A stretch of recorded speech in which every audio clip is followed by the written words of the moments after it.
हरे Krishna yoga channel में आप सभी का स्वागत है।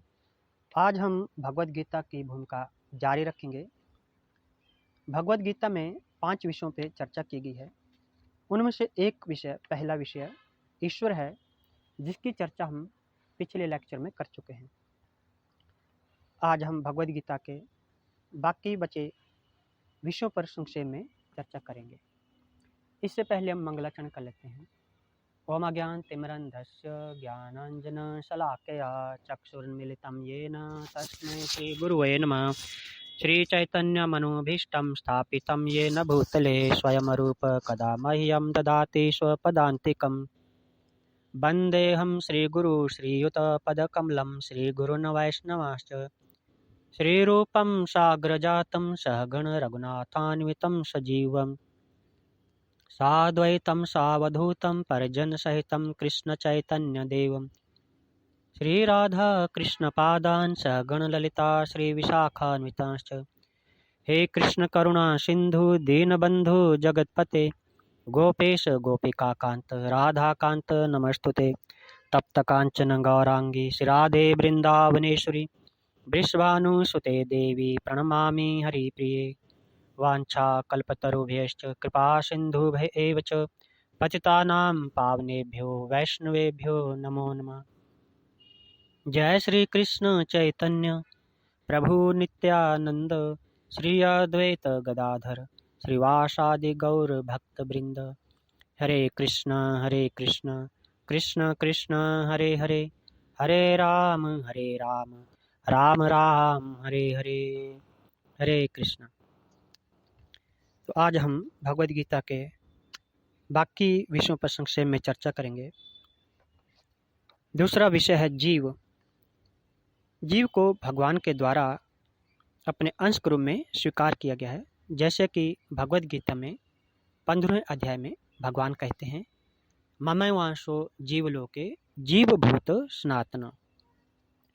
जैसे सोने का एक कण, एक पार्टिकल भी सोना ही होता है, जैसे समुद्र से ली गई एक बूंद भी नमकीन होती है, उसी तरह हम जीव भगवान के अंश होने के कारण हम में भी भगवान के सभी गुण विद्यमान हैं। या यह कह सकते हैं कि हम सूक्ष्म ईश्वर या अधीनस्थ ईश्वर हैं।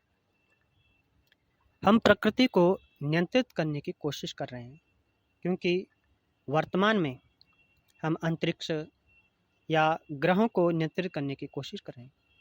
और यह नियंत्रण करने की प्रवृत्ति इसलिए है क्योंकि यह कृष्ण में है, भगवान में है।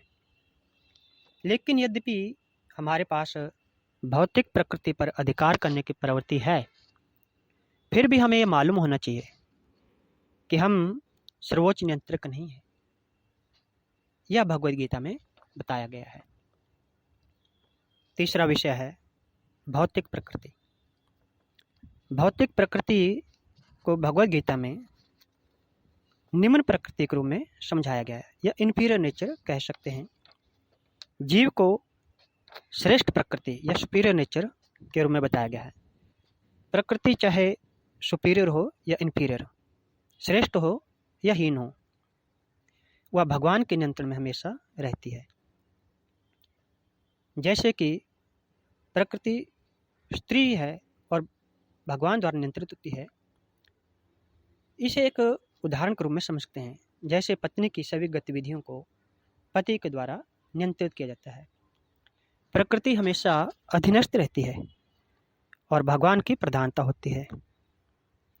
जीव और भौतिक प्रकृति दोनों ही परम भगवान द्वारा नियंत्रित हैं। भगवद गीता के अनुसार जीव भगवान के अंश हैं और इन्हें श्रेष्ठ कहा गया है। जैसे कि 7वें अध्याय में इसकी पुष्टि होती है। 7वें अध्याय के श्लोक नंबर 5 में भगवान कहते हैं, अपरेयम इतस्तव अन्यम प्रकृतिम विधि में पराम जीवभूतम महाबाहो ययेदम धार्यते जगत। अर्थात यह भौतिक प्रकृति मेरी निम्नतर प्रकृति है, इन्फीरियर नेचर है। लेकिन इससे परे एक और प्रकृति है, जीव, जो कि श्रेष्ठ है। भौतिक प्रकृति स्वयं 3 गुणों से बनी है, सतोगुण, रजोगुण और तमोगुण। इन गुणों के ऊपर शाश्वत समय है, इटर्नल टाइम, और प्रकृति के इन गुणों के संयोजन से और शाश्वत समय के नियंत्रण से जो क्रियाएं होती हैं उन्हें कर्म कहा जाता है। ये कर्म या क्रियाएं अनादिकाल से चलती आ रही हैं और हम अपनी गतिविधियों या कर्मों के फल भुगत रहे हैं या भोग रहे हैं। उदाहरण के लिए मान लो मैं एक बिजनेसमैन हूँ और मैंने अपनी इंटेलिजेंस लगा के बहुत मेहनत की और एक अच्छा सा बैंक बैलेंस जमा कर दिया। तब मैं भोगता हुआ, इंजॉयर हुआ। लेकिन फिर कहो कि मैंने वो सारा पैसा व्यापार में खो दिया, तब मैं पीड़ित हुआ, सफरर हुआ। इस तरह जीवन के हर क्षेत्र में हम अपने कार्य के परिणामों का आनंद लेते हैं या हमें अपने कर्मों का परिणाम भुगतना पड़ता है। इसे कर्म कहते हैं। ईश्वर, जीव, प्रकृति, काल और कर्म सभी को भगवद गीता में समझाया गया है।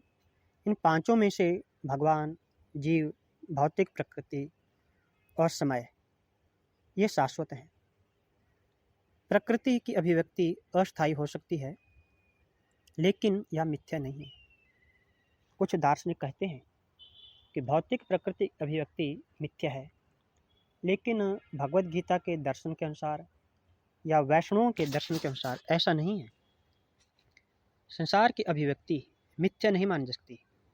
इसे वास्तविक लेकिन परिवर्तनशील अस्थायी क्रम में स्वीकार किया जाता है। दूसरी वस्तु कर्म शाश्वत नहीं है। कर्म का प्रभाव वास्तव में बहुत पुराना हो सकता है। हम अनादिकाल से अपने कर्मों के फल भोग रहे हैं, लेकिन हम अपने कर्मों को या परिणामों को बदल सकते हैं और यह परिवर्तन हमारे ज्ञान की पूर्णता पर निर्भर करता है। ईश्वर सर्वोच्च भगवान की स्थिति परम चेतना है। जीव परमेश्वर के अंश होने के नाते सभी सचेत हैं।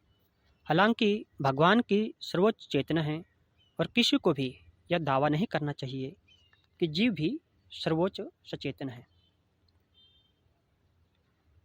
या कह सकते हैं सुप्रीमली कॉन्शियस है। परम भगवान ही सुप्रीमली कॉन्शियसनेस है। जीव अपनी पूर्णता के किसी भी स्तर पर सर्वोच्च चेतन सुप्रीमली कॉन्शियस नहीं हो सकता है। यदि कोई भगवद गीता में बताए गए सिद्धांतों को अपनाता है तो वह अपने जीवन को परिपूर्ण बना सकता है और जीवन की सभी समस्याओं का स्थायी समाधान कर सकता है। यह संपूर्ण भगवद गीता का योग और सार है।